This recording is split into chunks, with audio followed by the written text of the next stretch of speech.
Boa tarde, pessoal. Tudo bem com vocês? Na aula de hoje, nós vamos responder algumas questões para introduzir o conteúdo de modo subjuntivo, certo? Então, vocês têm esse texto aqui, atenção nas férias, pipas próximas da rede elétrica são um perigo. E aqui, pessoal, vocês vão ver que o texto está dividido em tópicos, certo? Vocês vão ler com calma, com atenção. Eu não vou fazer a leitura com vocês para não deixar o vídeo muito longo. É mesmo só para dar algumas orientações, como, por exemplo, aqui, em relação a essa palavra que se repete ao longo das questões. O que é um comando, pessoal? Um comando é uma ordem, é uma orientação. São frases que vão dizer o que você deve fazer em determinada situação. É o que acontece aqui neste texto que vocês irão ler. Por exemplo, solte pipa apenas em campos abertos ou parques, sempre afastado das redes elétricas. Então, isso aqui, pessoal, é um comando, é uma orientação, é algo que você deve fazer.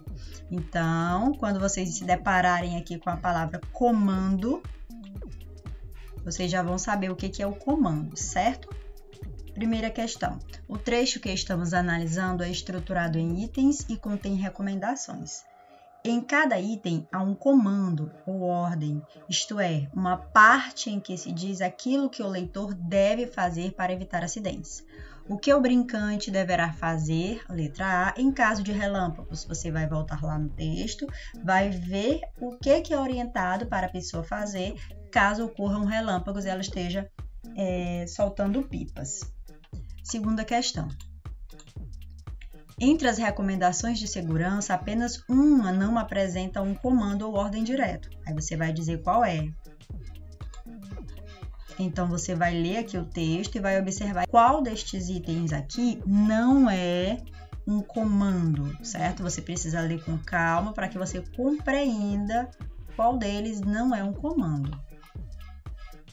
E a letra B é o complemento da letra A, porque ela vai dizer o seguinte: mantendo o sentido original, você não vai poder mexer no sentido, insira um comando ou uma ordem no item que você identificou na alternativa A. Então, aqui na letra A, você vai localizar qual é o item que não é um comando, certo? E na letra B, você vai reescrever essa frase, inserindo nela um comando, mas não vai poder mexer no sentido original da frase, certo? Terceira questão. Retome os verbos de cada comando e observe as formas verbais. Então, nós vamos observar aqui, por exemplo, eu vou ler agora o item 2, porque eu já li, diz o seguinte: nunca use fios metálicos nem papel laminado para confeccionar pipa. Eles são como condutores de energia e podem causar choques fatais. Vamos ler aqui mais um. Prefira pipas que não precisem de rabiola. Aqui nós temos essa forma verbal, prefira. Você vai fazer isso, você vai ler todos os comandos e vai dar atenção especial somente às formas verbais. Observe este aqui. Não suba em telhados. Qual é a forma verbal? Suba. Ok? E diz o seguinte: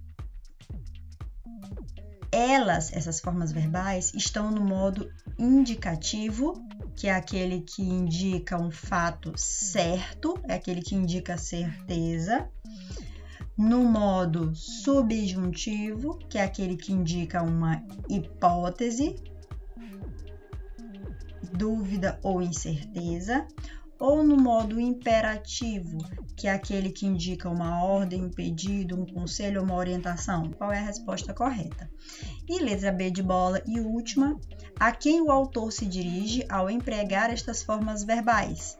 Então, você vai observar aqui no texto, em cada uma delas você vai perceber que é como se o autor estivesse se dirigindo a alguém. Então, quando ele diz assim, prefira pipas que não precisem de rabiola, ou não suba em telhados, laje, postes ou torres para recuperar pipa, com quem ele está falando? Certo, pessoal? Eram essas as nossas orientações para a aula de hoje. Espero que vocês tenham compreendido. Qualquer dúvida, entre em contato, porque eu estarei à disposição.